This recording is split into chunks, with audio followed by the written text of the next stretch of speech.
Assalamualaikum warahmatullahi wabarakatuh. Jadi hari ini Ibu Emil ya, kita akan mengupas yang namanya pojok baca online. Jadi hari ini Ibu sudah bawa buku ya, bawa buku yang memang sudah pernah Ibu baca dan juga ada yang baru Ibu baca. Jadi Ibu sudah bawakan 3 buku. 3 buku ini terdiri dari buku fiksi dan buku non fiksi ya. Oke. Ini buku yang pertama, jenisnya adalah non fiksi. Kemudian ini buku yang kedua, novel ya. Ini juga disebut dengan roman. Jadi novel yang berjudul Siti Nurbaya. Kemudian buku yang ketiga, ini adalah buku yang Ibu sebutkan di chat grup kalau tidak salah, itu adalah buku Negeri 5 Menara. Ketiga buku ini adalah buku-buku yang sangat luar biasa ya, sangat bagus. Tapi mungkin hanya Ibu ambil 2 saja yang Ibu mau bahas di video ini, yang mewakili buku non fiksi dan buku ya. Dimulai dari buku yang pertama, yaitu Ibu ambil buku non fiksi terlebih dahulu. Jadi ini adalah, kalau kalian bisa lihat ya, seperti ini.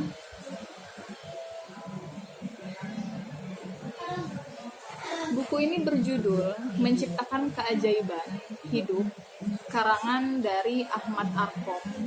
Ini orangnya ya. Buku ini adalah buku yang tergolong ke dalam buku motivasi hidup.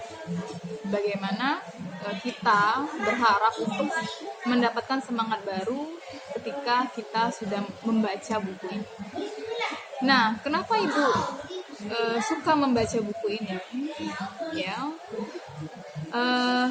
ada 3 alasan yang membuat Ibu suka dengan buku ini. Di dalam buku ini penulis memasukkan hal-hal yang positif di dalam setiap babnya. Jadi kalau di dalam buku ini itu terdiri dari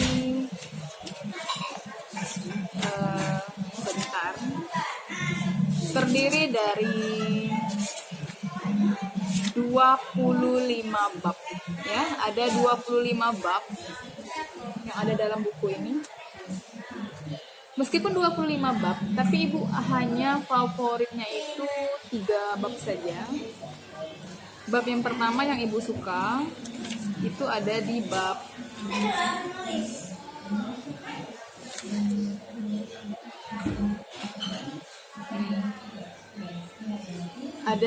keempat ya. Di sini dia membahas tentang inspirasi pertumbuhan. Kenapa Ibu suka? Karena banyak sekali motivasi tentang semangat hidup, dan juga penulisnya itu memasukkan ajaran-ajaran Islam ya. Jadi Ibu suka sekali. Penulis sangat-sangat memperhatikan bahwa memang manusia itu ada fase naik dan turunnya, baik itu dari segi keimanan, dari segi keimanan, kemudian juga dari segi semangat hidup ya, kemudian juga dari ketertarikan terhadap sesuatu. Itu pasti ada yang namanya naik dan turun. Itu manusiawi untuk setiap manusia. Jadi meskipun begitu, penulis mencoba untuk memberikan semangat baru lagi lewat tulisan-tulisannya, dan dia tetap tidak melupakan ajaran-ajaran agama. Dia tetap mengingatkan kita kepada Allah yang Maha Kuasa. Seperti itu. Kemudian yang kedua, Ibu suka di bab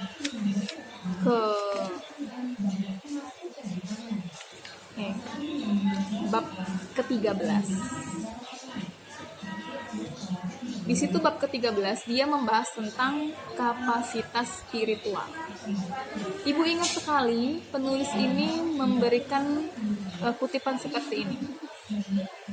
Di setiap permasalahan yang ada pada hidup kita, ingatlah bahwa kita ini adalah hamba yang tidak kuasa. ya, bahwa kita ini adalah hamba yang tidak kuasa dari pemilik maha hidup yang sangat kuasa, seperti itu. Jadi kita adalah makhluk tak kuasa dari seorang hamba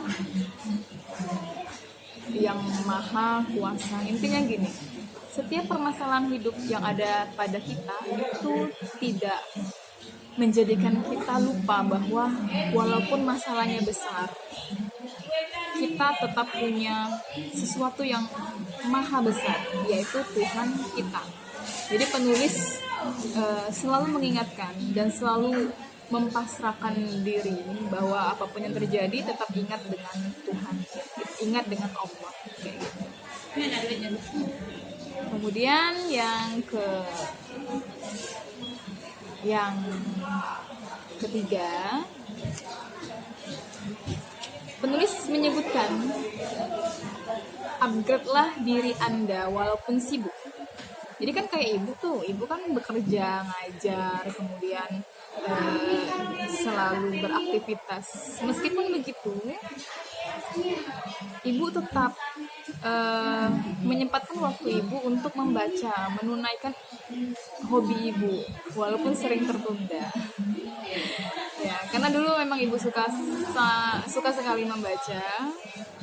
Ingat SMP ibu selalu nongkrong, kalau jam istirahat itu suka nongkrong di perpustakaannya. Nah, yang ketiga ini paling ibu suka. Jadi penulis itu menyemangati diri kita, bagaimana cara kita memotivasi hidup, bagaimana cara kita menyelesaikan masalah itu dengan memasukkan pengalaman-pengalaman dari nabi-nabi terdahulu kita. Jadi di buku ini penulis memuat pengalaman Nabi Zakaria, Nabi Musa, bagaimana mereka menyelesaikan masalah hidupnya yang kita sangat tahu sangat-sangat besar, ya, sangat-sangat luar biasa masalah hidupnya dibandingkan kita, ya. Mungkin masalah kita tuh tidak seberapa. Jadi penulis tuh ingin memotivasi kita bahwa kita tuh punya loh pedoman, contoh orang yang bisa kita tiru semangatnya, yaitu ada 25 nabi kita, ya, yang kita imani, ya, Rasulullah SAW. Tapi walaupun begitu tetap kisah-kisah yang lain itu dimasukkan penulis di dalam buku ini, luar biasa. Jadi kita tetap selalu ingat, ya, ingat akan iman dan Islam yang ada pada diri kita, seperti itu. Jadi ibu sangat suka dengan buku ini. Kalau kalian penasaran, boleh pinjam, karena ini juga ibu pinjam bukunya dari sekolah kita, dari perpustakaan kita, kayak gitu. Sudah, ya. Jadi ini buku non fiksi, tebalnya lumayan. Tapi kalau kita senang membacanya, insya Allah tidak akan menjadi sebuah beban. Kemudian ada 2 di sini. Ya. Ada 2 buku fiksi novel yang sudah ibu baca. Sudah lama sekali ibu baca. Tapi insya Allah ibu masih ingat buku-buku ini. Tapi yang akan ibu bahas itu hanya buku ini, Siti Nurbaya. Kalau kalian tanya sama mama papa kalian, itu pasti tidak akan asing dengan kisah Siti Nurbaya.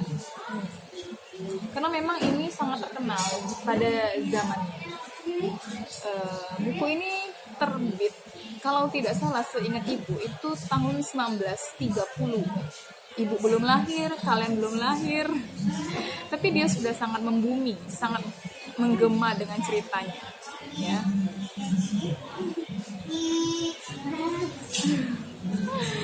Jadi buku ini mengisahkan seorang gadis yang sangat cantik, sangat kaya. Kemudian ia memiliki seorang kekasih yang bernama Samsul Bahri. Kemudian suatu ketika keluarganya menjadi jatuh miskin karena ayahnya terlibat hutang yang sangat besar. hingga ayahnya tidak mampu lagi untuk membayar hutang tersebut. Nah, ayahnya itu berhutang kepada seorang yang sangat kaya di kampungnya yang bernama Datuk Maringgi. Jadi Datuk Maringgi tetap mendesak untuk ayahnya supaya membayar hutang-hutang tersebut meskipun dalam keadaan sulit. Nah, kemudian ayahnya sudah bilang kalau dia tidak mampu buat bayar hutang, tapi ya namanya orang jahat ya.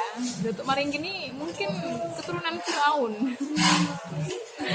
Dia tetap mendesak supaya tetap bayar hutang, dan akhirnya tidak kehabisan akal, Datuk Maringgi pun meminta syarat, hutangmu lunas asalkan kau nikahkan aku dengan anakmu Siti Nurbaya. Datuk Maringgi itu sudah tua, nak, sudah kayak kakek. Mungkin umurnya tuh 60-an, 50, 60 kayak gitu. Sedangkan Siti Nurbaya itu seumuran kayak ibu, ya, umur sekitar 20-an sekian, belum 30. Kemudian dinikahkan sebagai syarat untuk lunas hutang. Ya, Siti Nurbaya akhirnya ikhlas. Dia tidak dipaksa, tapi dia ikhlas untuk membantu orang tuanya supaya utang-utang tersebut dapat lunas dengan cara dia menikah dengan Datuk Maringgi. Bagaimana kekasihnya Samsul Bahri? Ya, akhirnya mereka kasih tak sampai, ya. Akhirnya singkat cerita, kalau penasaran nanti bisa baca saja. Spoiler sedikit buat kalian. Jadi singkat cerita, akhirnya pada suatu ketika Samsul Bahri itu menjadi seorang tentara dan datang lagi ke kampungnya Siti Nurbaya untuk membalas dendam. Akhirnya Datuk Maringgi dan Samsul Bahri itu dia duel senjata, ya, karena Samsul Bahri itu masih ada dendam kepada Datuk Maringgi karena telah mengambil kekasihnya. Jadi mereka duel. Apa yang terjadi? Keduanya meninggal di tempat, ya, meninggal di tempat. Oh ya, Siti Nurbaya sudah meninggal karena diracuni oleh Datuk Maringgi. Jadi ketika dia duel, kemudian dia juga akhirnya meninggal. Jadi di dalam buku ini tuh tragis, nah. Semua tokoh yang ada dalam buku ini meninggal dunia. Dan yang paling tragis lagi, ketika mereka dikuburkan itu berdekatan. Jadi ini kuburan bapaknya Siti Nurbaya, kemudian ini kuburan Siti Nurbaya, bapaknya ibunya Siti Nurbaya, terus ini kuburan Siti Nurbaya, ini kuburan Samsul Bahri, si kekasihnya yang tidak jadi nikah itu, ya. Sedangkan kuburan Datuk Maringgi ya jauh, nggak tahu di mana, nggak disebutkan di sini. Mungkin ada, ya seperti itu. Tapi ini cerita fiksi, bukan cerita nyata. Atau mungkin di dalam kehidupan nyata ada juga yang kayak gini, ya. Allahu a'lam, ibu nggak tahu. Nah, seperti itu. Jadi itu kisah singkatnya. Amanatnya apa, Bu?